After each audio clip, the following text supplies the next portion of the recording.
Spoken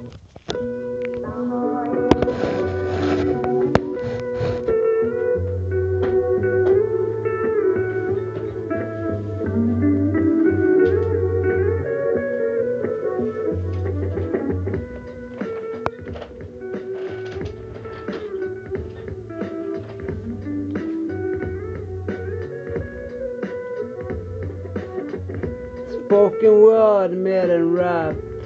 Mer spoken word än rap. Skiter i att hålla takten. Ja, det blir som det blir. Kliv efter kliv. Följer inga direkta direktiv. Varför då? Jo, det här är mitt jävla liv. Klockan ringer in en ny dag. Vaknar chockad upp efter ännu en mardröm. Försöker desperat ta nya tag. Försöker desperat hålla kvar vid mitt förflutna. Trots att det skadar mig. Du som försvann så hastigt. Jag saknar dig. Och samtidigt så hatar jag dig. Jag går in på toaletten och rakar mig. Tar en dusch och borstar tänderna för första gången på säkert en vecka. Möte med sås. Det känns så jävla meningslöst. Gör ett försök att skrapa pipan och får i mig några blås och blir direkt lite mera positiv till sinnes. Det var nog inte hennes fel nu när jag drar mig själv till minnes.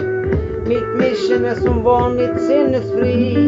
Men som ett par ovallade skidor har jag inget glid. Stämningsläget det går upp och ner.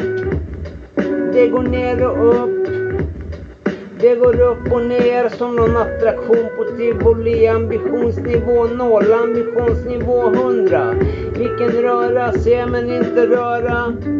Nervtrådar som brinner som en stubin på en nyårsraket. Ingen utom jag vet hur det egentligen är.